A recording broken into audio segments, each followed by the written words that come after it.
avisando para cuando estamos al aire. Sí.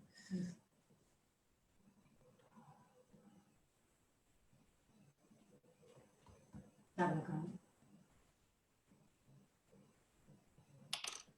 Sí.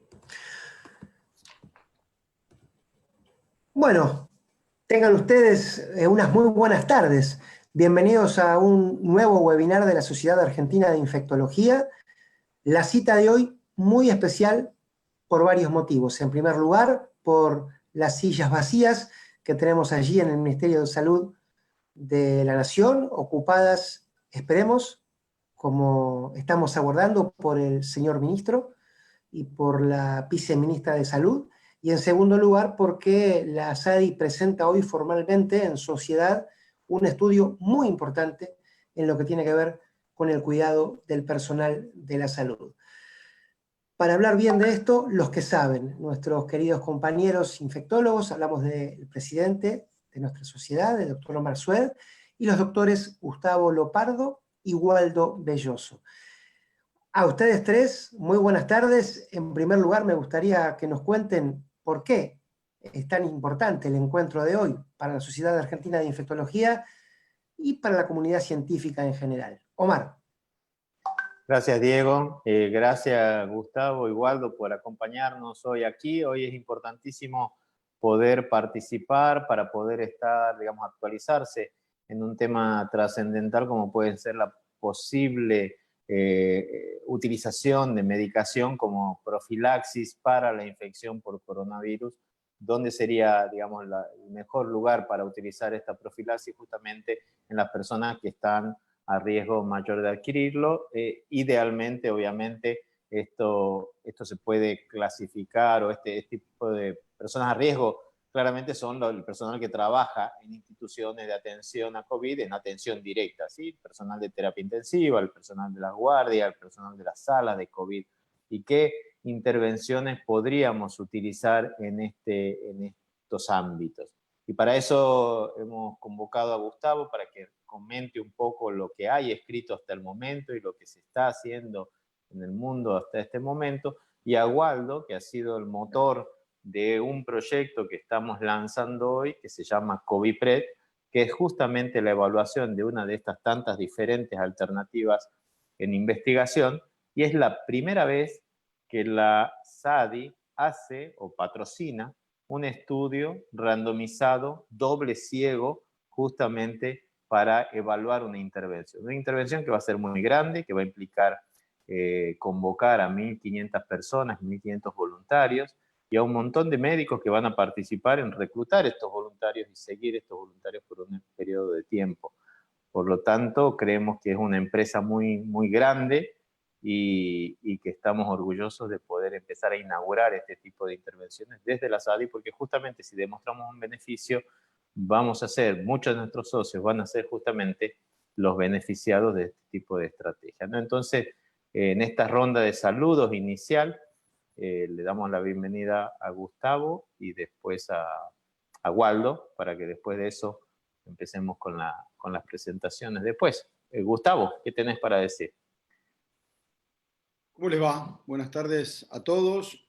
Y me parece que es bastante especial este webinar, porque que la Sociedad Argentina de Infectología, que en este año cumple 20 años, esté lanzando su primer estudio diseñado por la sociedad, con Waldo, sin duda, como protagonista de ese diseño, y un grupo que lo hemos acompañado, en un estudio que realmente se está haciendo con mucha fuerza y energía, un acompañamiento muy importante que hemos tenido del laboratorio Richmond, al cual ya va a hacer mención Waldo, porque nos han ofrecido la droga y el placebo, ya todo esto se lo vamos a contar. Me parece que realmente es un hito para nuestra sociedad y que podría ser el puntapié inicial, ¿no es cierto? Tenemos un presidente que es un gran investigador, así que creo que este debería ser el primero de los estudios, de muchos otros estudios, en una sociedad que sin duda tiene una enorme cantidad de sus socios muy comprometidos con la investigación,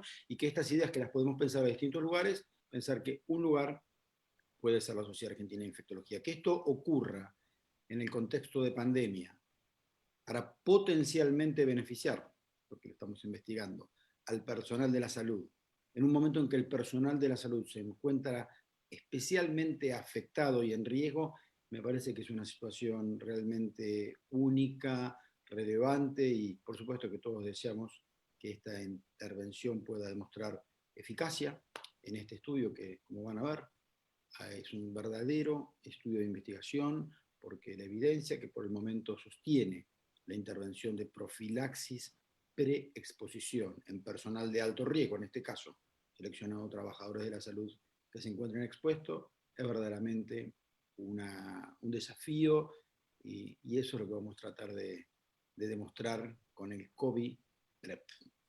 Así que mientras que esperamos, ustedes saben, en este estudio el Ministerio de Salud de la Nación, lo hemos compartido con ellos y mostraron un enorme interés, sabiendo que los trabajadores de salud hoy se están viendo afectados. Y es por eso que el doctor Ginés González García, el ministro de Salud, y la secretaria de Acceso a la Salud, la doctora Carla Bisotti, lo estamos esperando ahí. En un ratito van a estar seguramente sentados al lado de la bandera y del cuadro del general San Martín para darnos el puntapié inicial al lanzamiento de este estudio, en el que yo primero voy a contar un poquito las bases racionales, sucintamente, y después Waldo nos va a contar las características y el diseño del estudio. Así que, Waldo, si vos querés decirnos algo a forma introductoria, mientras que esperamos al ministro. Sí, claro, en principio, bueno, buenas tardes a todos. La verdad que es un enorme placer y un orgullo poder estar aquí compartiendo con ustedes el lanzamiento de esta iniciativa. Y yo quería remarcar dos aspectos de lo que ya prácticamente han dicho Omar y Gustavo, pero que creo que son fundamentales en empresas como estas. El primero es que a partir de abril, cuando ya la epidemia estaba establecida acá en nuestro país, se empezaron a generar las iniciativas de investigación más serias. Y esto incluye estudios de antivirales, de estrategias de fármacos, como por ejemplo el estudio Solidaridad, que lleva adelante con el Ministerio, con la conducción de Gustavo. Algunos estudios de plasma de convalecientes, que debe ser usado siempre en el contexto de ensayos clínicos, y algunos estudios de antiinflamatorios. Hoy por hoy estamos en condiciones de pensar que los estudios que están hoy en curso van a poder dar respuesta adecuada a la pregunta de si alguna de estas intervenciones realmente tiene utilidad o no en el tratamiento de la infección por COVID. Lo que realmente estaba faltando, sobre todo en nuestro país, era un gran estudio de prevención, de profilaxis.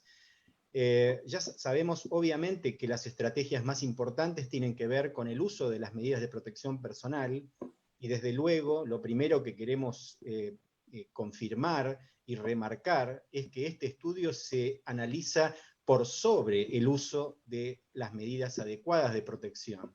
No se espera acá que el personal no utilice esas medidas o las utilice de manera incorrecta. Al revés, justamente el número de participantes es tan alto porque se va a reforzar el uso adecuado de las medidas de protección personal y por sobre eso queremos evaluar la posible utilidad de una estrategia adicional, en este caso de una estrategia farmacológica.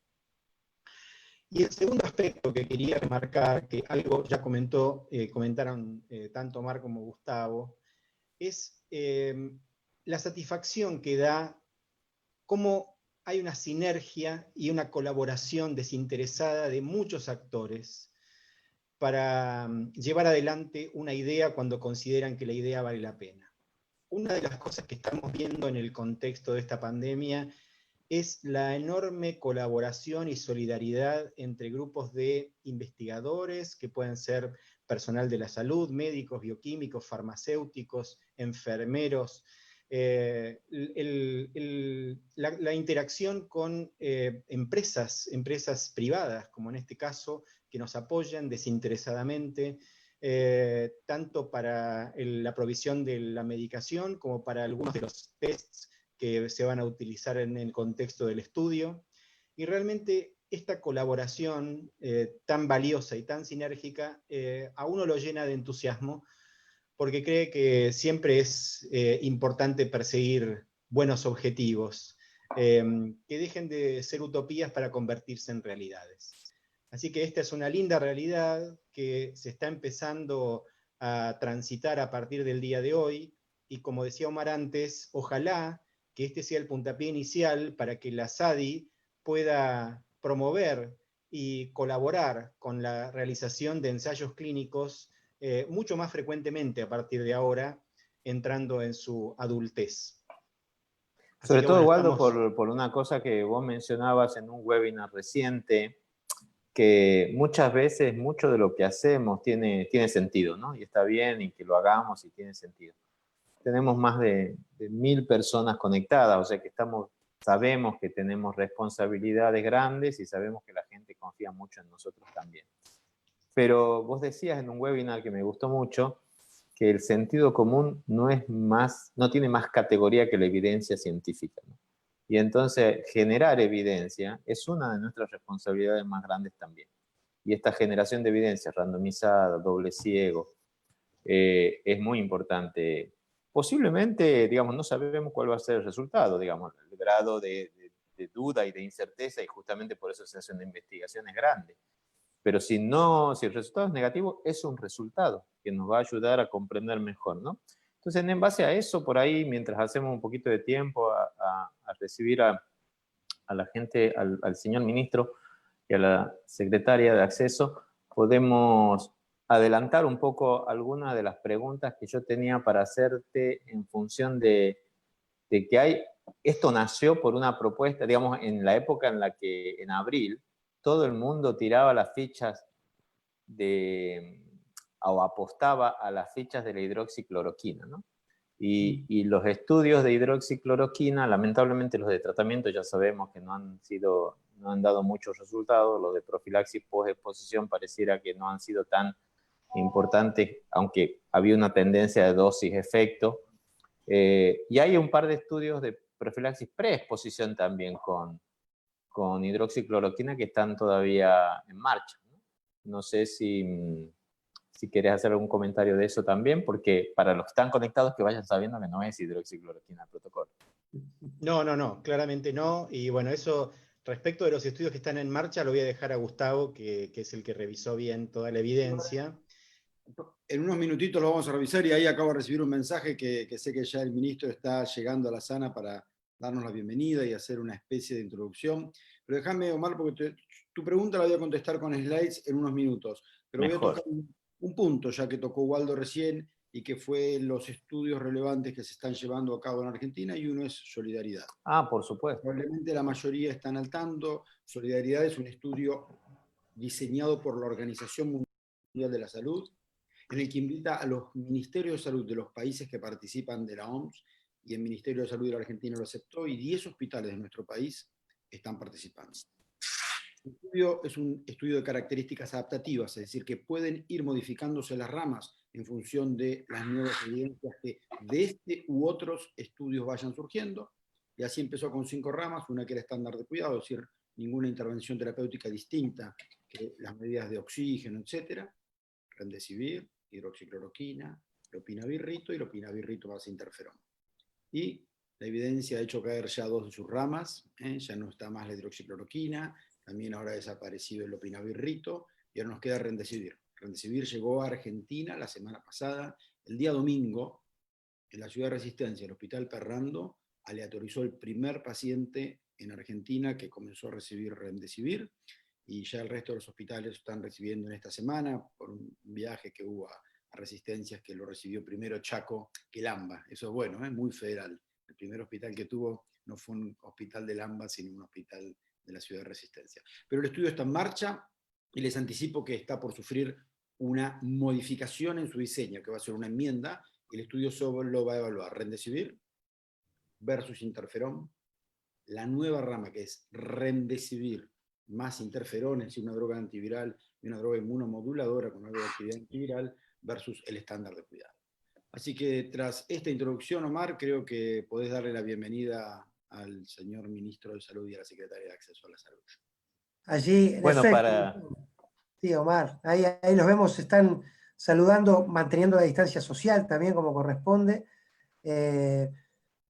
Muchísimas gracias, Diego. Para mí Es un orgullo, un honor y un placer poder tener la presencia del señor ministro. Muchísimas gracias por estar y por tomarse el tiempo de poder estar, y también de la secretaria de Acceso a la Salud, Carla Bisotti. Muchísimas gracias, Carla, también por esta ayuda y este acompañamiento que nos dan. Para nosotros como sociedad científica es muy importante que apoyen, digamos, que contar, sentir el apoyo del Ministerio de Salud y haber podido tener la oportunidad de compartirlo con ustedes para sus comentarios, para su apoyo también, para su implementación. Entonces, muchísimas gracias. Sin más preámbulos, le doy la palabra y somos todo oídos. Muchas gracias por estar.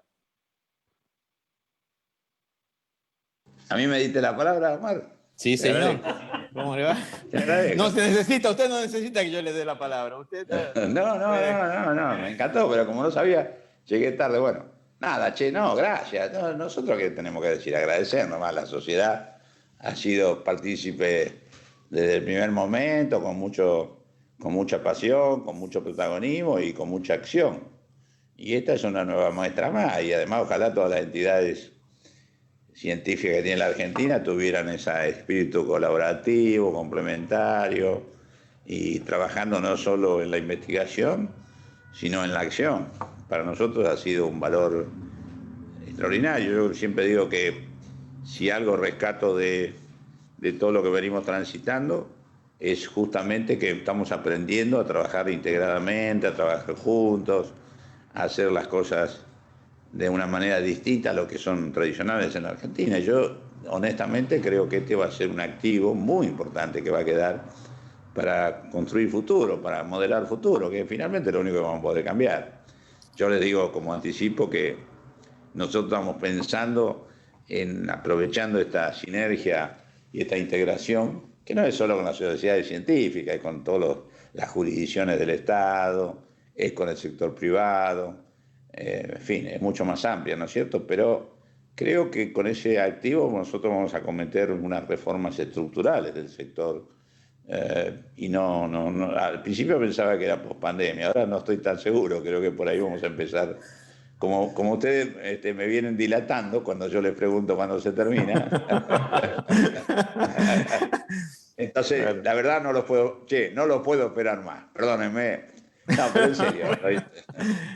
Me parece muy bien. Estamos contentos por eso. Y por supuesto en un programa de investigación como el que dicen, como el que me contó Carla, obviamente todo lo que sea protección de los trabajadores, nosotros somos gente que cuidamos gente, como digo yo siempre, y con lo cual cuidarnos a nosotros y favorecer cualquier estrategia que además en este caso tiene un contenido preventivo, la investigación, preventivo, digamos, hacemos una experiencia cada si existe alguna chance preventiva.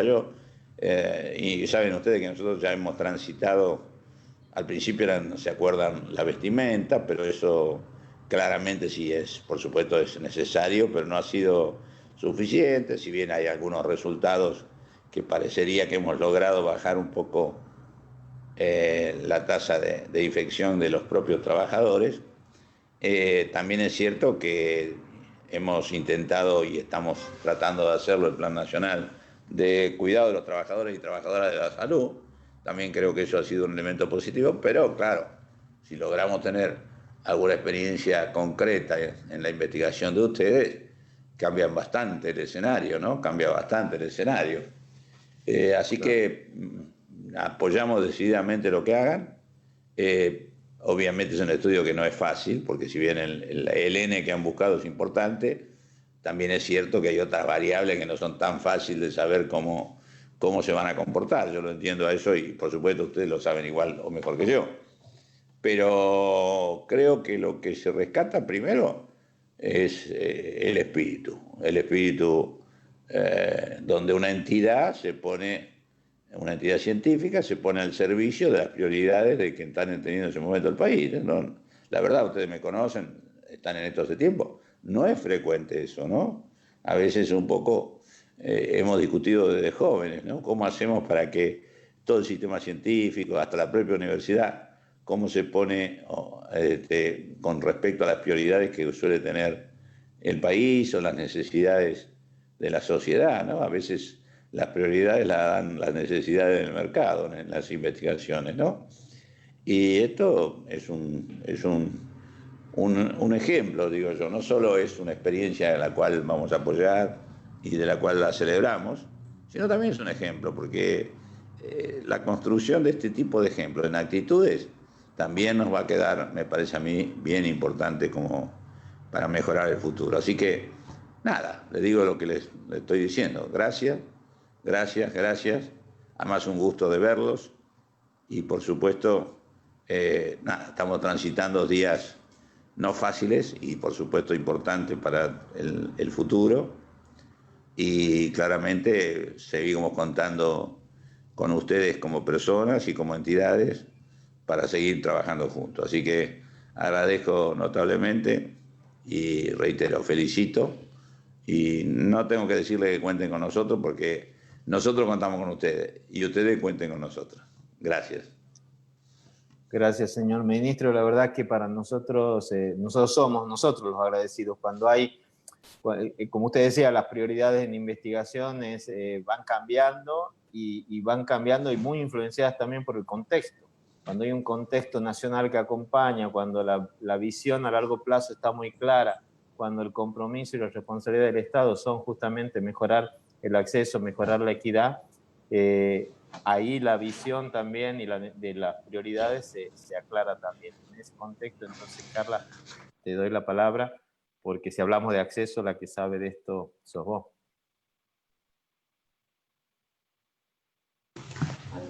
No, nada, yo acompañar a la SADI es como acompañarme a mí misma, así que es un gustazo. Tenemos una doble agencia acá, che. Y ser parte del equipo de Ginés es un orgullo enorme y que este ministerio esté haciendo todo el esfuerzo que está haciendo es también muy, muy importante y hacerlo siempre acompañado de sociedades científicas, de las 24 jurisdicciones, del consenso y de la construcción de evidencia, siempre seguro que es el camino que lleva más tiempo, pero que lleva un mejor resultado. Así que solamente decirles que es un orgullo ser parte del doble agente y decirles que desde acá, desde este ministerio, es instrucción del ministro trabajar en lo que es fortalecer la investigación y generar evidencia científica nuestra para tomar nuestras decisiones. Bueno, decirles que hay 1.100 personas conectadas, creo, aproximadamente, lo que me habían dicho recién. Agradecerle mucho la presencia de ustedes aquí porque nos da la seguridad de poder avanzar en estas líneas de investigación. Esperamos que no sea el último estudio, es el primer estudio randomizado, doble ciego, con placebo que estamos patrocinando desde la SADI directamente. 1.300, me dice Diego, personas conectadas. Así que ponemos a disposición esta plataforma de médicos que están con mucho interés con esta información para cualquier cosa que necesite el ministerio que pueda redundar en la mejora de la atención de la gente, en el acceso a la salud de las personas y en la mejor respuesta de COVID. Muchísimas gracias por haber tomado el tiempo para estar acá con nosotros. Entonces... Bueno. Seguimos. Hasta luego, gracias. Seguimos. Muchísimas gracias. Muchas gracias por su tiempo. Muchas gracias. Chao, che, que terminen bien. Y saludo a los miles que están del otro lado. Yo creí que eran ustedes 3, 4 nomás. Ahora resulta no, que somos, muchísimos. señor ministro, para nosotros un orgullo que nos haya dado estos minutos, porque y eso que no sabían que iba a estar usted, si hubiéramos dicho que estaba usted, seguramente pasábamos los 5.000. Vamos, para la próxima ya le organizamos una con toda la gente. Sí, yo también. Para la próxima, si sabía que había tanta gente, voy a la peluquería. Muchísimas gracias. Bueno, con esta introducción increíble, le damos entonces la palabra a Gustavo, que nos va a comentar un poco cuál es la situación de la profilaxis. Adelante, Gustavo. Muy bien, Omar. Muchas gracias, te agradezco realmente. Y luego de esta introducción, en que me parece que es relevante que cuando SADI lanza su primer estudio de diseño propio, el ministerio esté presente y acompañándonos, y que estuviera la doctora Carla Bisotti, que junto con Omar y con Waldo y con tantos otros nos tocó por varios años conducir juntos la Sociedad Argentina de Infectología, y hoy Omar y Waldo siguen haciéndolo. Yo voy a hablar un poco de las distintas estrategias de prevención que hoy podemos tener en COVID-19 Y sin duda, la prevención farmacológica no es una novedad cuando pensamos en COVID. Existen en muchas circunstancias, la utilizamos como profilaxis de intervenciones quirúrgicas, en malaria, y perfectamente sabemos que personas que van de viaje o residentes por determinados tiempos en estas regiones del mundo donde existe la malaria, le administramos antimicrobianos en forma preventiva, y es sin duda un concepto de profilaxis preexposición. Pero con esta frase se ha hecho mucho más popular para las personas en alto riesgo de adquirir infección por VIH, y ya desde hace 8 años, desde 2012 que la FDA aprobó como intervención preventiva la profilaxis preexposición para personas en alto riesgo de adquirir infección por VIH. Waldo Belloso, en su introducción, parece que hubiera sabido que yo iba a poner este slide, porque él hizo mucho hincapié que para trabajadores de salud vamos a proponer una prevención combinada. Por supuesto, todo lo que hoy sabemos, el adecuado uso de los equipos de protección personal, así como para la prevención del VIH, ustedes ven que existen una serie de medidas, que será desde la circuncisión, el uso de preservativo, y que la PrEP, aquí en la línea en azul, agrega un beneficio más. Un beneficio no para todos, sino en particular para personas en alto riesgo de adquirir infección por VIH. Algo que, si nos movemos al mundo del COVID, vemos que los trabajadores de salud se encuentran en ese grupo de adquirir con mayor riesgo que la población general esta infección. Estos datos, de hace casi unos 20 días, al 19 de junio, cuando en Argentina había casi 40.000 casos diagnosticados, nos muestran que el 8.4% del total de los casos acumulados eran trabajadores de salud. Es decir, de esos 40.000, el 8%, algo más de 3.000, eran trabajadores de salud. Fíjense que esto es muy similar a lo sucedido en Italia, donde fue 8,3, y está por debajo lo de España, que fue 14, o en una de las series que fueron publicadas por los Estados Unidos, que llegó hasta el 19%, lo cual, a las claras, muestra que es un grupo de población que está particularmente expuesto y en quien todo lo que podamos hacer para prevenir la infección tiene un beneficio individual, un beneficio para su núcleo afectivo y de familia, y también porque son potenciales diseminadores dentro de las instituciones de salud. Clave hacer hincapié que, como mostré antes, la prevención combinada para el VIH, que ya ese concepto es clásico, será lo mismo para trabajadores de salud. Todas las medidas que todos llevamos en nuestra vida cotidiana, los equipos de protección personal, en lo cual estamos sugiriendo, o por lo menos al menos evaluando como una hipótesis de prevención, el uso de prevención a través de fármacos.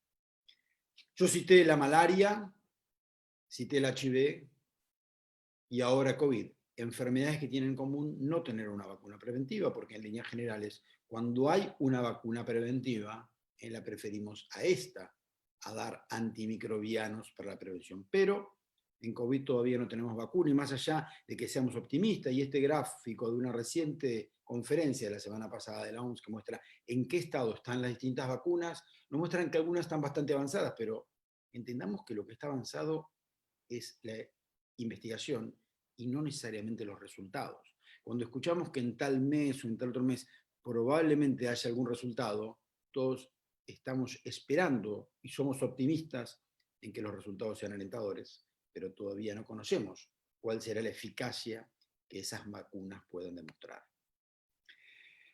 En esto, que es un slide tomado de una conferencia de la OMS del 3 de abril, fíjense, cuando la epidemia, al menos para los argentinos, estaba empezando, hacía un mes exactamente que habíamos diagnosticado el primer caso en Argentina, que fue el 3 de marzo. Fíjense que la OMS analizaba que ya se habían utilizado antirretrovirales utilizados para el VIH como tratamiento previamente en SARS y en MERS, pero que también en la prevención. Y citaba que había estudios con lopinavir tanto para SARS y MERS. Calculen que entre SARS y MERS, no sé, 8.000 y pico de casos para MERS, para SARS, 2.000 y pico para MERS, no llegaron ni 11.000. Hoy el mundo ya superó por lejos los 11 millones de casos diagnosticados y confirmados. Debe haber varias decenas más de casos que no han sido confirmados, pero ya desde entonces estaba la idea de la posibilidad de prevención de estas infecciones utilizando antirretrovirales. Y esto tiene que ver sin duda con el conocimiento del ciclo del virus, que acá lo vemos con bastante claridad. Vemos cómo el virus reconoce el receptor por el que ingresa a la célula, que es el receptor de la enzima convertidora de angiotensina, que está en la superficie de las células. De esa manera ingresa y se desnuda en el citoplasma, y son los ribosomas celulares los que llevan a cabo la traducción del gen de esa replicasa viral. A partir de este gen se expresan las proteínas no estructurales que son necesarias para todo el proceso replicativo. Luego se produce el ensamble, se produce la secreción de los nuevos virus, y así seguirán replicándose de una célula en otra. Y fue así que a partir del conocimiento de este ciclo viral, se echó mano a drogas, y a propósito utilizo esa frase que parece bastante coloquial, porque no tenemos drogas en fase avanzada de nuevo diseño, específicamente diseñadas para combatir el SARS-CoV-2, y por eso distintas drogas, como todos lo vemos, antimaláricos como hidroxicloroquina y cloroquina, que no solo alteran la glicolización del receptor, sino que cambian el pH y por eso pueden tener actividad, y además ser inmunomoduladores, lopirrito, remdesivir, y acá también el tenofovir, y drogas inmunomoduladores para otra situación, para pacientes afectados por la enfermedad que gatillan un proceso inmunológico. ¿Qué es lo que sabemos de tenofovir? Que va a ser la droga que vamos a utilizar. Concretamente, el estudio que Waldo nos va a contar en unos minutos tiene que ver con tenofovir a la fenamida más entricitabina frente a la actividad del SARS-CoV-2. Entre los inhibidores de la síntesis del ARN análogos nucleosídicos o no nucleosídicos, la droga que más conocemos es el remdesivir, en la que más evidencia hay, que ya tiene una aprobación transitoria y urgente de parte de la FDA y de la Agencia Europea. Pero también hay fármacos inhibidores de la síntesis del ARN, como el tenofovir, el abacavir, la lamivudina, que podrían ser útiles, y por las características del acoplamiento molecular que estas drogas tienen, podrían ser realmente útiles y eficaces para prevenir la replicación. El tenofovir tiene también alguna actividad inmunomoduladora, in vitro se ha visto que tiene un efecto antiinflamatorio a nivel de distintas células, en particular macrófagos. También es inhibitoria de la producción de interleuquina 8, 10, aumenta la producción de interferón gamma, es decir que además de la actividad antiviral, que es probablemente la más relevante a la hora de elegirla como droga para profilaxis preexposición, podría tener alguna otra actividad sumada. Entonces, eso de alguna manera para justificar la evidencia que podría existir para elegir estas drogas. Pero existen algunas evidencias epidemiológicas, ecológicas, y para eso quise compartir con ustedes este estudio español, publicado por Julia del Amo, Rosa Polo y Santiago Moreno, 3 españoles muy conocidos para muchos de nosotros que trabajan desde hace años en VIH, y que en el Annals of Internal Medicine publicaron este estudio llevado a cabo con la población de 60 instituciones españolas, en la que se asisten más de 77.000 personas con VIH, de las cuales vieron que 236 que estaban recibiendo el tratamiento antirretroviral adquirieron infección por COVID, de ellos un poco más de 150 fueron hospitalizados, 15 fueron a terapia y 20 murieron. Pero analizaron dentro de los regímenes antirretrovirales que recibían qué impacto podían tener los distintos análogos nucleósidos nucleotídicos, y fíjense que con TAF-FTC el riesgo fue de 20, 10 para tenofovir disoproxil, 23 para abacavir lamivudina, 20 para los que recibían otros regímenes, pero lo que vieron también fue que ninguno de estos pacientes, de los que recibía tenofovir disoproxil, había ingresado en terapia o había muerto. Entonces lo que quisieron comparar era cuál era el riesgo de padecer infección por COVID documentada en la población con VIH versus población española en general. Todos conocemos que existen distintas hipótesis, las mayorías sugieren que el riesgo podría ser igual que el resto de la población, pero incluso con la cantidad de comorbilidades que tienen podría ser menor. Algún estudio muestra algo diferente, pero en líneas generales, ya desde algunos meses, vemos que no pareciera haber un riesgo incrementado, y el potencial efecto protector que podrían tener las drogas antirretrovirales. Y esto es lo que ellos observaron, fue que el riesgo en esta población fue de 30 por cada 1000 personas con VIH recibiendo antirretrovirales versus 41.7 para la población española general durante el mismo periodo de tiempo. Este dato epidemiológico se suma al efecto potencial de la droga frente a la replicación del virus. Y lo que concluyen Julia, Rosa y Santiago son lo que recién decíamos, la actividad sobre la replicasa como la principal causa que podría disminuir el riesgo de infección en esta población. Si vamos a implementar una estrategia cuya eficacia no es bien conocida y para la cual existe poca evidencia por el momento, es clave saber que no hará daño. El Discover, un estudio que enroló a más de 5.300 pacientes recibiendo PrEP, una población bastante similar. En la población con riesgo de adquirir infección por VIH no tiene por qué diferir mayormente del personal de salud, lo que podemos ver definitivamente una droga segura, con un número realmente muy bajo de personas discontinuando la droga por eventos adversos o eventos adversos serios, solo en el 0.1% de los sujetos en casi 2 años de seguimiento, 96 semanas, lo cual nos dice que si vamos a cumplir con ese tan importante legado que tenemos de primero no hacer daño, podemos decir que estamos frente a una estrategia de la cual existe evidencia que es segura. Y fíjense estos datos, yo fotografié la página de clinicaltrial.gov de hoy, pero fue Waldo el que ayer se tomó el esfuerzo de ver de estos 2.447 estudios hoy registrados en la base, que había 324 referidos a prevención o profilaxis. Y citando lo que decía al principio Omar, 66 de ellos con hidroxicloroquina, que ha sido descartada para el tratamiento, pero no para la prevención. Por el momento 14 con lopinavir-rito y 2 que incluyen tenofovir. Uno es un estudio español, el estudio Épicos, un estudio que fue la base para generar este estudio, del cual probablemente después Waldo nos quiera contar algo, y el COVID-PrEP, que ha sido registrado en esta base de datos llamada clinicaltrial.gov. En COVID-PrEP será el estudio que ahora vamos a compartir con ustedes. Así que yo dejaré de compartir mi pantalla para darle lugar a Waldo a que él comparta la suya y nos cuente de qué se trata COVID-PrEP, este estudio. Muchas gracias. Gracias, Gustavo. No te preocupes, no voy a compartir yo ninguna pantalla ni ningún estudio porque no tengo diploma para tal efecto y no estudié. Y debo ser de los pocos periodistas que asume eso y no habla de lo que no sabe. Pero sí tengo el placer de introducirles a la doctora Elvira Cini, que se suma a esta charla, así que por eso les pido esta breve interrupción y vamos a darle pie a la doctora Cini, que ya se está incorporando a la sala. Vamos a pedirle que abra su micrófono y su video y después sí que continúe la charla. Tenemos que decir que son ya 1.400 las personas que nos siguen.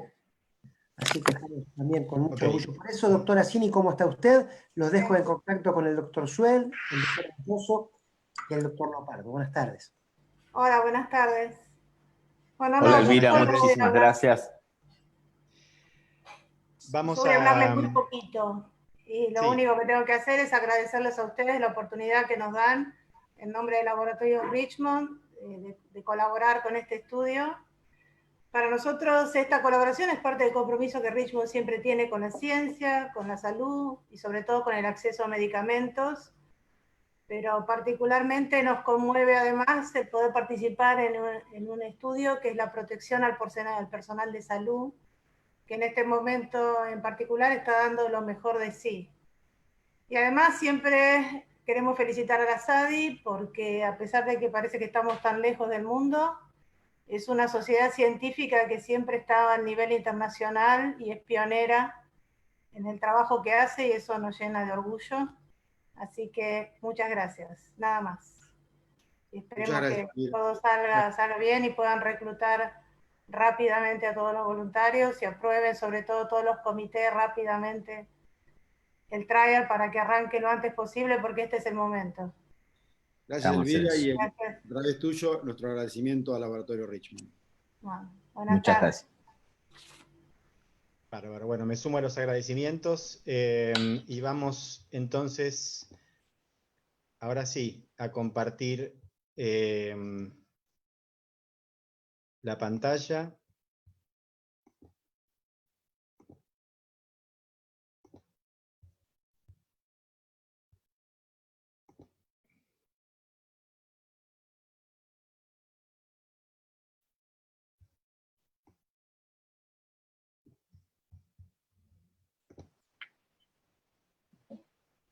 Sí, se ve bien. Muy bien. Lo que vamos a entonces a destinar los últimos minutos de este webinar es justamente a presentarles el protocolo, el estudio COVID-PrEP. Ya respecto de la importancia de esta iniciativa se ha hablado mucho. Es un estudio aleatorizado, doble ciego, controlado con placebo, de TAF-FTC, o sea, tenofovir, alafenamida y ampicilina, en profilaxis de preexposición de COVID-19 en personal sanitario. Es un estudio, como dije, aleatorizado, y la aleatorización es 50-50, o sea, 1 a 1, entre TAF-FTC y placebo. Y la duración de la intervención es 12 semanas. El desenlace primario es evaluar cuáles son los casos incidentes de infección por COVID-19 definidos por serología. Lo que queremos ver es personas dentro del personal sanitario que va a participar voluntariamente del estudio, que no tenía previamente contacto con COVID, o sea, demostración de infección, quiero decir, ver si han adquirido infección sintomática o asintomática por COVID-19. Por eso no solamente vamos a analizarlo a través de PCR, sino que básicamente el estudio se sustenta en el análisis serológico, en el análisis de IgG. El patrocinante de este estudio es la Sociedad Argentina de Infectología, y en esta diapositiva vemos un gráfico que ilustra cuál es la intervención. Para todo el personal que cumpla con los criterios de inclusión, que ahora voy a comentar, y que firme voluntariamente el consentimiento después de haber pasado por todo el proceso de consentimiento, se lo va a aleatorizar 50-50 a recibir TAF, FTC o placebo. Hago esta salvedad porque puse un iconito de las medidas de protección personal para reforzar lo que dije al principio, que esta es una estrategia aditiva y que queremos que todo el mundo continúe con la utilización adecuada de las medidas correctas de protección personal.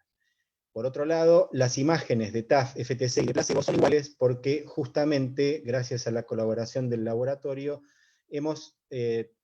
contamos con la posibilidad de tener estos comprimidos visualmente idénticos.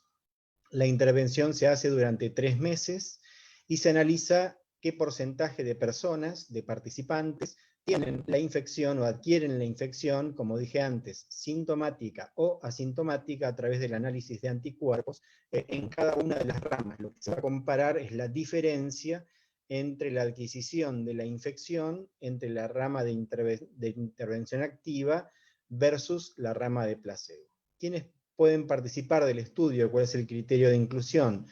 Trabajadores de la salud con decisión voluntaria de participar, que comprendan el propósito del estudio, que tengan entre 18 y 70 años de edad, y que sean personal involucrado directamente con la atención de pacientes con COVID-19, ya sea en salas de emergencias, en terapias intensivas, o en las llamadas áreas COVID que hay en muchas instituciones sanitarias. Que no tengan una infección previa por SARS-CoV-2, que tengan PCR e IgG negativa para SARS-CoV-2 al ingreso del estudio, que tengan un test rápido de VIH negativo, porque obviamente la estrategia que se va a utilizar es una estrategia de antirretrovirales.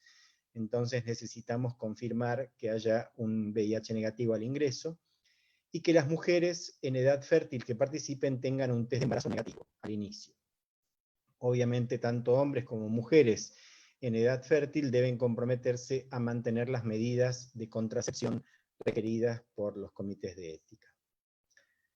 Los criterios de exclusión es tener enfermedad confirmada o síntomas compatibles con COVID-19, tener un diagnóstico previo de infección por VIH o de hepatitis B, porque la droga que se va a utilizar, las drogas que se van a utilizar también son útiles para el tratamiento de hepatitis B, que estén utilizando en este momento profilaxis preexposición para VIH o para SARS-CoV-2 en cualquiera de sus formas y modalidades, que tengan un diagnóstico previo de insuficiencia renal o requerimiento de hemodiálisis, o un diagnóstico previo de osteoporosis con necesidad de tratamiento farmacológico, un peso menor a 40 años, una enfermedad inmunosupresora, condición hematológica severa, un embarazo actual o planificado durante el curso del estudio, que estén en periodo de lactancia, o que tengan hipersensibilidad conocida a cualquiera de los componentes del tratamiento. Como comentó Gustavo, este es uno de los estudios que Argentina ha registrado en esta página internacional de clinicaltrials.gov, y de hecho a partir de eso se genera una visibilidad que aumenta el intercambio con otros equipos de investigación del mundo, y ya hemos recibido propuestas, invitaciones, sugerencias, comentarios de nuestro estudio desde distintas partes del mundo. Una de las cosas que implementamos ya para el estudio COVID-PrEP es un comité ejecutivo, porque queremos que el estudio sea federal, aunque obviamente, como ahora voy a comentar, entendemos que la epidemia no se comporta necesariamente de una manera igualitaria en todo el país. La epidemia está concentrada, pero de todas maneras implementamos este comité ejecutivo, que como verán es muy representativo de SADI, en donde tenemos estos nodos que son los que van a coordinar el ensayo de ahora en adelante. El nodo yendo de norte a sur, el nodo de Tucumán y del NOA sería el doctor Gustavo Costilla Campero, con base en Tucumán. Del centro es Fernando Riera, con base en Córdoba. De Rosario, Esteban Nanini, Rosario y aledaños, Esteban Nanini, Sanatorio Británico de Rosario. En Capital Federal estaríamos Omar Sued y yo. En Provincia de Buenos Aires, Wanda Cornstein y Gustavo Lopardo. En La Plata, Santiago Ramírez Borga, y en Mar del Plata, Gonzalo Corral. Este es el grupo de personas que conforma el comité ejecutivo el día de hoy. Tenemos la posibilidad de abrir centros, digamos, referentes del comité ejecutivo en otras áreas del país, pero por el momento creemos que con esto vamos a estar bien, y cualquier institución que tiene el interés de participar en el estudio COVID-PrEP, se puede contactar con alguno de estas personas referentes del comité ejecutivo. Si quiere, probablemente el consejo sería que se contacte con la que está geográficamente más cercana a su localización, para proceder a darles ingreso al estudio. ¿Cómo participar? En este momento lo que estamos es en una convocatoria activa de centros, además de los centros que ya comenté. Queremos y estamos ya incorporando nuevos centros, y estamos abiertos a recibir solicitudes de otras instituciones de salud que quieran participar del estudio, entendiendo que es un protocolo de iniciativa de investigadores. Una vez que localicemos las instituciones que tienen interés de participar, se les enviará el paquete regulatorio para que pueda ser presentado a sus comités de ética. En este momento ya tenemos la aprobación de los primeros comités de ética institucionales, y estamos a la espera en el día de mañana o pasado de recibir la aprobación del ANMAT, como para poder dar inicio formal al estudio. Una vez que la institución que se quiere incorporar al protocolo realmente lo hace y el estudio va a ser aprobado, se extiende una póliza de seguro que se ha contratado desde SADI para dar lugar a la cobertura necesaria para este tipo de ensayos clínicos, y se procede a la implementación de las características del transporte de la medicación y el placebo, el transporte de los kits para la determinación rápida de VIH, la determinación de antígeno de superficie, etcétera, todo lo que requiere el estudio, es decir, todos los aspectos logísticos que implica el desarrollo del proyecto. Hemos implementado una casilla de correo electrónico, una dirección de correo electrónico, que es covidprep@gmail.com, como para que las instituciones que quieran participar se puedan contactar. De hecho, apenas terminemos con esta presentación, la idea es poder contestar las preguntas que quieran. Les pedimos que, si las preguntas tienen que ver con intereses individuales de alguna institución, de cómo participar, lo hagan a través del contacto con alguno de los miembros del comité ejecutivo, o a través del mail que les acabo de nombrar, para dar lugar a que las respuestas que tengamos hoy, preguntas y respuestas que tengamos hoy, tengan que ver con aspectos del estudio que haya que aclarar, o aspectos que puedan ser de interés de todos los asistentes. Hay algunos de los centros, por ejemplo, la Fundación Huésped, por ejemplo, el centro de Córdoba, el centro de Tucumán, el centro de Rosario, el centro de Mar del Plata, que pueden recibir trabajadores de salud de distintas instituciones, en la medida que tengan realmente contacto con áreas COVID, es decir, que cumplan con los requisitos de ingreso que antes les comenté. Así que, en principio, la convocatoria que estamos abriendo es para instituciones, pero también existe la posibilidad en algunos de los centros de incluir participantes a título individual. Como dije antes, una vez que tenemos los centros aprobados, tenemos que definir si el centro y los eventuales participantes cumplen el criterio de estar en contacto real con pacientes con COVID, y sabemos que la pandemia no se distribuye de manera igualitaria en todo el territorio nacional, de modo que lo que vamos a hacer es que de todos los centros que ya tengan su paquete regulatorio aprobado, es decir, que estén en condiciones de empezar el estudio, se va a hacer una especie de semáforo para activar o desactivar centros en la medida que hayan asistido activamente a pacientes con diagnóstico de COVID-19 dentro de la última semana. Es decir, los centros y trabajadores que hayan estado en contacto con pacientes con COVID-19 dentro de la última semana antes del ingreso al estudio podrán efectivamente incorporarse al mismo. Y si no, deberán esperar a que este centro se active si es que aparece circulación comunitaria y asistencia activa de pacientes, y si no, bueno, tendrán la fortuna de no estar en un área que tenga circulación de COVID, y no participarán del estudio, pero también será para su propio beneficio. Es muy importante, como dije al principio, agradecer todas las colaboraciones que hemos recibido para poder implementar este estudio, que, como ya dijimos en varias oportunidades, no es algo fácil. En primer lugar, este estudio se hace desde SADI, pero bueno, algunos de nosotros presentamos el proyecto ante la presidencia y la comisión directiva, y realmente el estudio fue adoptado rápidamente, con lo cual vale la pena hacer un agradecimiento tanto a presidencia como a comisión directiva, y también a la Comisión de Investigación de SADI, que es de donde surge este proyecto. Por supuesto, no podemos dejar de agradecer, como siempre, a el alma de SADI, que es Ale y Ani, nuestras secretarias, que sin ellas nada de esto tendría sentido. En los agradecimientos es muy importante volver a remarcar el acompañamiento que hemos tenido de Laboratorios Richmond, que desde el primer momento se pusieron a disposición del estudio, y aún sabiendo de la incerteza respecto de la eficacia que queremos analizar respecto del uso potencial de TAF-FTC, nos dieron todo su apoyo para contar con la medicación y con el placebo preparado en tiempo récord, y ayudando incluso con su distribución para que este estudio pudiera llevarse adelante, que realmente sin esa ayuda esto hubiera sido absolutamente imposible. De modo que también vale la pena volver a remarcar nuestro agradecimiento a ellos. Como dijo Gustavo al principio, este estudio surge a partir de conversaciones iniciales con colegas de España, y ahí puse a la figura de Julia del Amo, a quien Gustavo ya se refirió con su paper de reciente publicación, que fue una de las inspiradoras del estudio Épicos y la persona que más nos alentó a poder hacer nuestro propio protocolo aquí hoy en la Argentina. Tuvimos mucho apoyo de nuestros colegas españoles para poder hacer esto. El apoyo del Instituto Leluar, y sobre todo el laboratorio de la doctora Gamarnik, Andrea Gamarnik, que con su desarrollo del COVIDAR nos ha permitido realmente poder llevar adelante este estudio.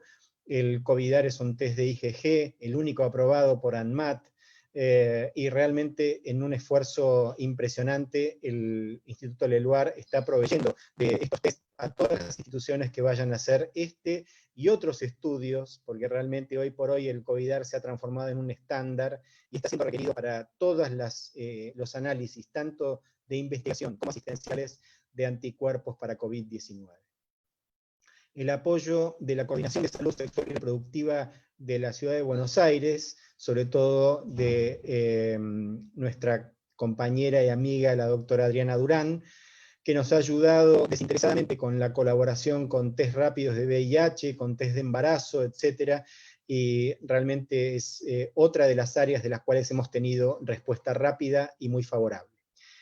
las instituciones que participan, sobre todo en mi caso quiero agradecer a la dirección del Hospital Italiano, que por un lado no solamente ha comprometido su apoyo, incluso hasta económico, para llevar adelante el inicio de este estudio, sino que también distintas áreas del hospital, sobre todo el departamento de investigación, el área de infectología y el área de farmacología clínica están colaborando activamente con el desarrollo de este proyecto. También el Laboratorio Central y la Fundación Huésped, que también se suma tanto a la implementación del proyecto como así también a su difusión.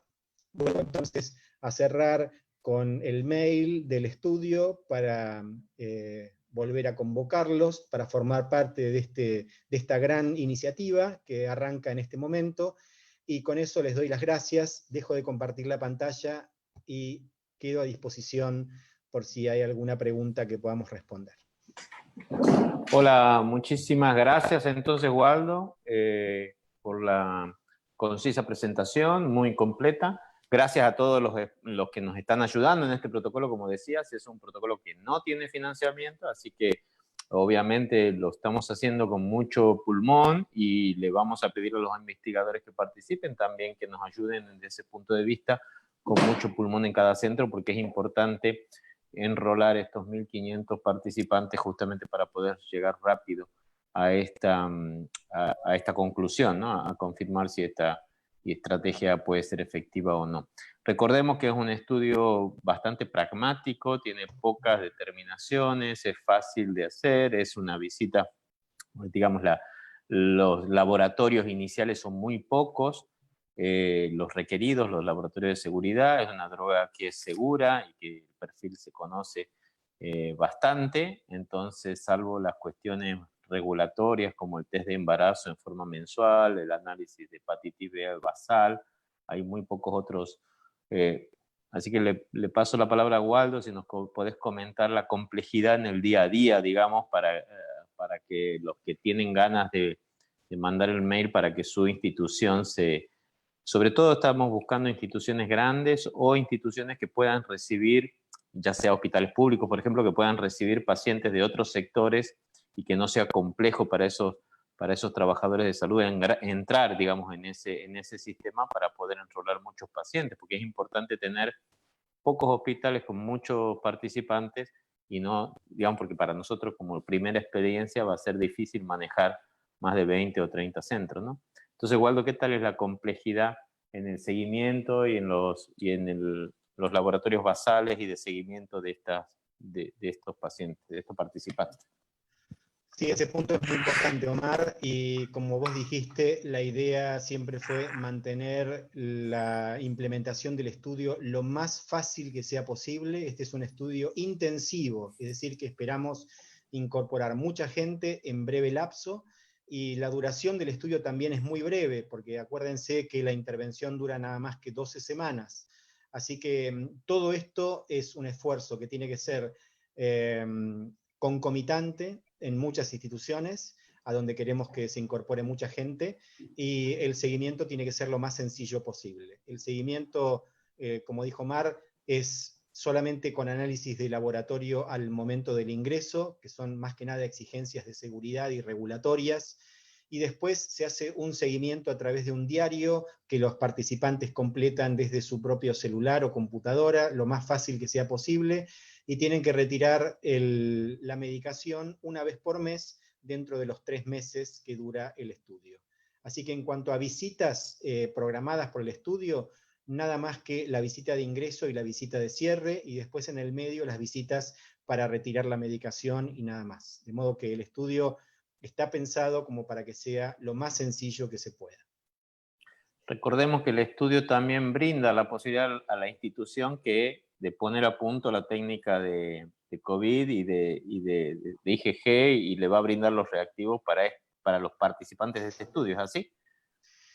Sí, de hecho, gracias a toda la colaboración que antes comentaba y a la coordinación de SADI, estamos hoy en condiciones para los centros que vayamos a arrancar el estudio, y progresivamente a todas las instituciones que se vayan sumando, de proveer, por un lado, los tests de IgG, que es el objetivo primario del estudio, que es el COVIDAR, los test rápidos de VIH, proveer los test de embarazo y de proveer también el test de antígeno de superficie para hepatitis B. De modo que para implementar en el laboratorio institucional solamente nos queda un laboratorio de seguridad, que es nada más que una creatinina y un hepatograma, cosas que se pueden hacer en cualquier institución. De modo que, si bien aquí no hay previsto un pago por participación, como tienen algunos otros ensayos promovidos por la industria, aquí las instituciones se van a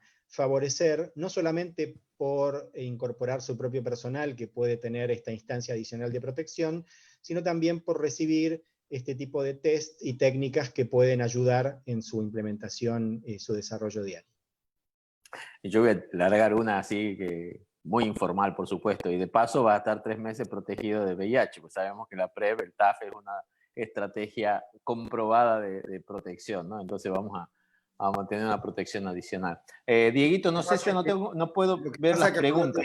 Omar, perdón, Wal. El estudio es complementario con distanciamiento. Claro, hay que mantener el distanciamiento social, obviamente, la medida.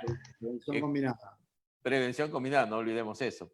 Diego, yo no puedo ver preguntas del público, no sé si tenemos preguntas específicas que puedo... Tenemos, como suele ocurrir en cada webinar, Omar, Waldo, Gustavo, hay todavía, a más de 100 días de la pandemia, una demanda de preguntas de las que ustedes denominarían base, clásicas, que se siguen repitiendo. Eso también le da sentido a este tipo de encuentros. Pero básicamente, Omar, así como a vos, a Waldo y a Gustavo, los medios le preguntan cuándo va a terminar todo esto.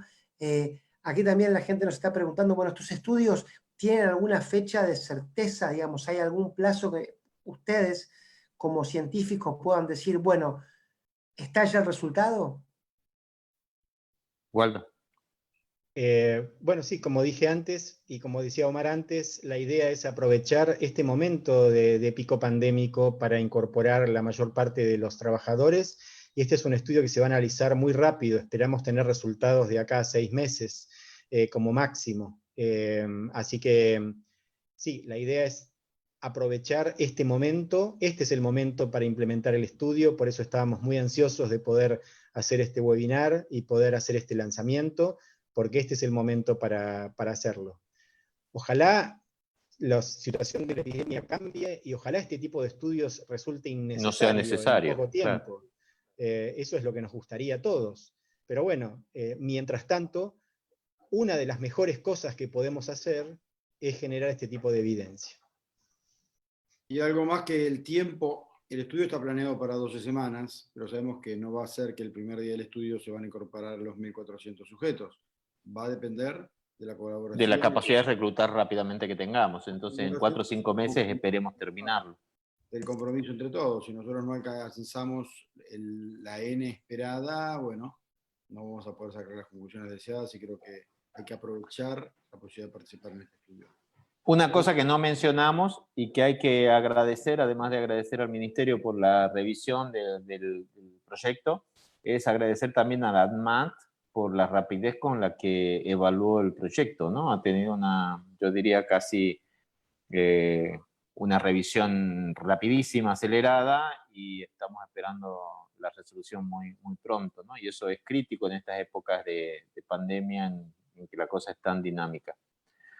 Bueno, Diego, ¿alguna otra pregunta de algún sitio que esté preguntando cómo participar en ¿Sí?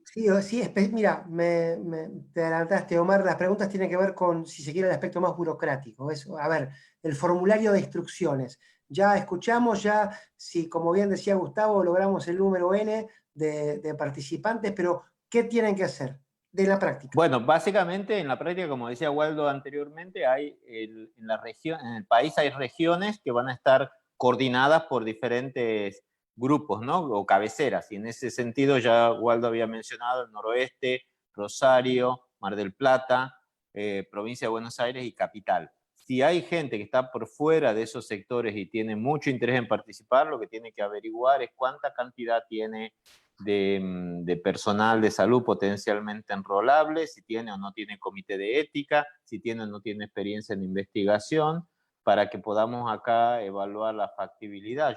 Yo calculo que siempre que manden el mail, siempre es preferible mandar un mail de más que uno de menos con esa información, y seguramente Waldo va a poder evaluarla y decidir si tomamos el riesgo de incorporar centros muy lejanos, con poca gente o con poca experiencia, sobre todo en base a la cantidad de posibles beneficiarios que logremos ahí en términos de personal de salud que pueda o no participar, ¿no? Waldo, No sé, Waldo, si querés. Waldo decía, si querés repetir la forma de contactar, cuál es el correo electrónico, porque esa va a ser la forma en que la gente puede llegar, porque la gente quiere tener el protocolo. Yo estoy recibiendo WhatsApp ahora de gente que quiere tenerlo. ¿Cómo nos contactan? A través del mail, ¿cierto? Sí, sí. Sí. La decisión de incorporar o no centros va a depender fundamentalmente de que exista circulación en los lugares donde, claro, donde están geográficamente instaladas las instituciones, ¿no?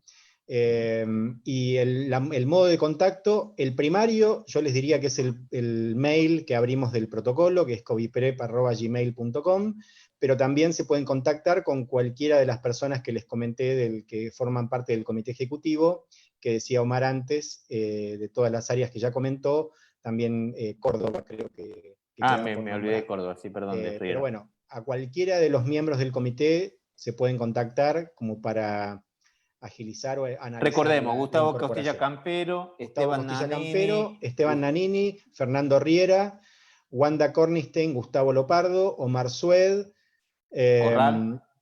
Gonzalo Corral en Mar del Plata y Santiago Ramírez Borga en La Plata. Y Belloso en Buenos Aires. Y Belloso en Buenos Aires.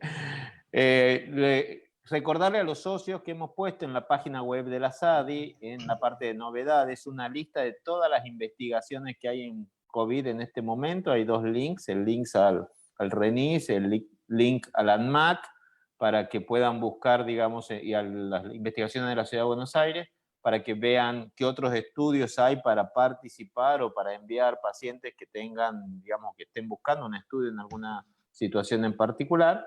Y supongo, Waldo, que podremos poner información de este estudio en la página web y el protocolo probablemente también, porque esa información, o evaluaremos después qué información dejaremos en la página para ir haciendo la actualización permanente de esta información, ¿no?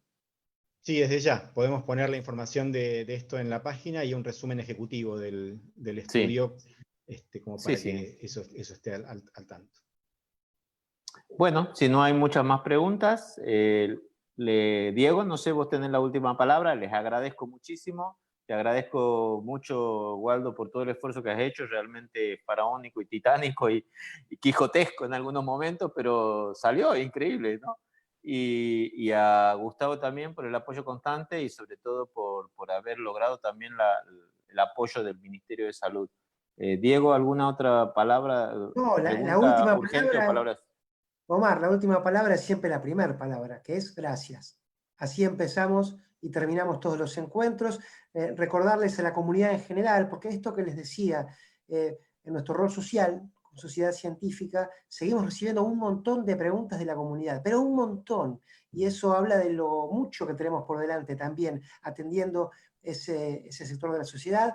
Y por eso el gracias, decirles que ya van 2000 entrevistas televisivas contestadas, que van casi 48 con este encuentro webinars, que seguiremos estando en contacto y que nos place a nosotros eso que vos contabas, Omar, como al pasar, que la SADI tiene sus representantes de norte a sur y de este a oeste. Qué hermoso a esa gestión de la SADI, ese mapa federal que llenamos con orgullo, también nos sirve para trabajar mejor, y si trabajamos mejor nosotros, la gente está mejor cuidada. Gracias a todos. Decinos, Diego, ¿qué tenemos planificado esta semana de webinar? Ah, bien, te gustan las preguntas. Hoy es lunes. Pasado mañana tenemos... No me ganaste, pero mira, no tengo machetes. Pasado mañana trasplantes. Muy bien. Trasplantes con la doctora Claudia Salgueira. El día viernes tenemos una altísima... Ese sos vos, Omar. Tema, la experiencia en Australia. Nos costó mucho trabajo de producción, de traducción y de realización, pero vamos a tener un contacto con la gente de la otra punta del mapa desde aquí, Omar, que nos van a contar su experiencia. Sí, ellos un sábado a las 8 de la mañana, nosotros un viernes a las 7 de la tarde, El webinar va a ser a las 7, recuerden, porque por las 12 horas por las horas de diferencia, perdón, no 12, con Australia, entonces lo tuvimos que bajar de las 6 a las 7 de la tarde. Va a ser semi-vivo, es decir, una parte que va a estar grabada porque la necesitábamos traducir y subtitular en realidad, y después las preguntas y respuestas serán en inglés y bueno, en vivo, y trataremos de irla traduciendo a medida que las vamos haciendo. Así que muchísimas gracias a la gente que está colaborando, a ustedes que estuvieron colaborando en la traducción, en la puesta técnica, practicando lo que va a ser el Congreso de la SADI en noviembre, que ya vamos a darle más información. Bueno, muchísimas gracias a todos. Cerrá, Diego. Gracias a todos, buenas tardes, nos veremos en el próximo encuentro. Nos veremos.